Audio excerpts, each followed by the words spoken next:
You might be able to teach dogs more tricks than cats, but if you're looking to go viral in 2019, there's no competing with our feline friends. I'm Libby from The Owl, and that thing you just heard, that's an argument, and a controversial one at that. Today we're going to define argument and talk about how to argue for fun and profit. Future videos in this series will explore some of the models that we have historically used for organizing our arguments.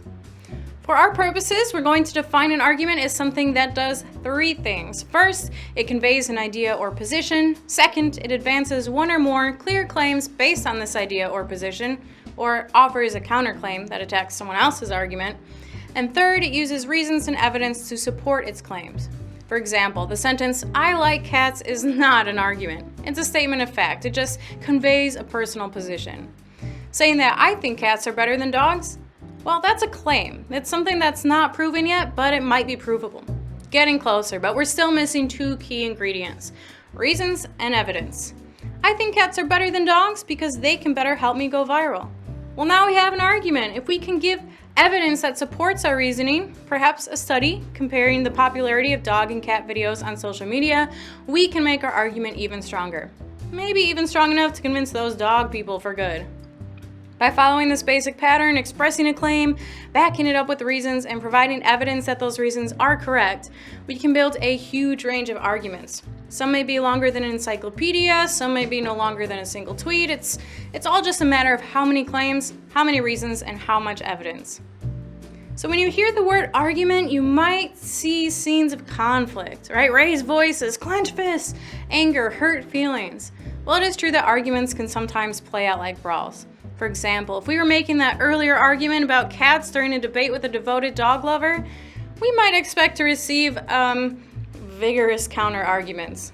However, the art of argument isn't only about conflict. In fact, good arguers know that arguments are nifty tools for dealing with a wide range of challenges.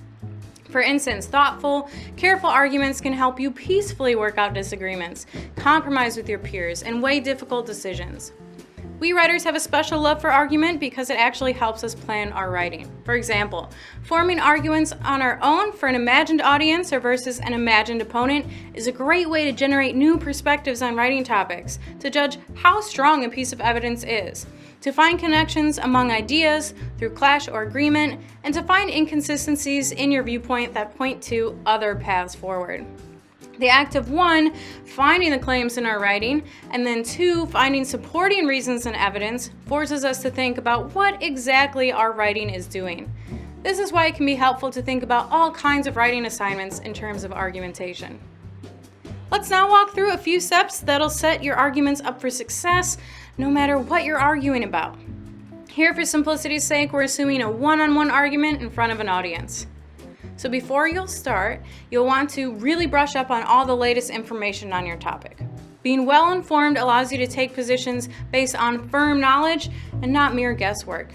It's wise to research your topic like someone who has a neutral or objective viewpoint, even if you already have strong feelings about it. This means reading a lot of different kinds of sources, including those that disagree with you. It won't always change your mind, but it will help you understand how others think. Can also help you question your own assumptions and find those weak spots in your argument.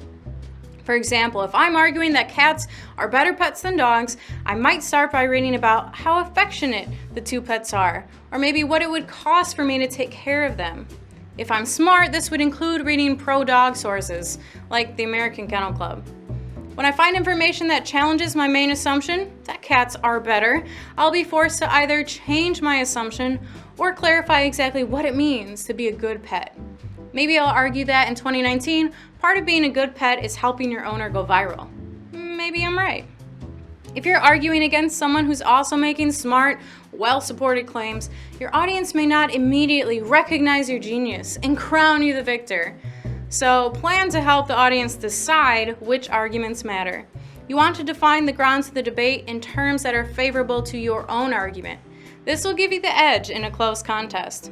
For example, let's say you anticipate your opponent might counter your argument by pointing to a famous viral video that features a dog.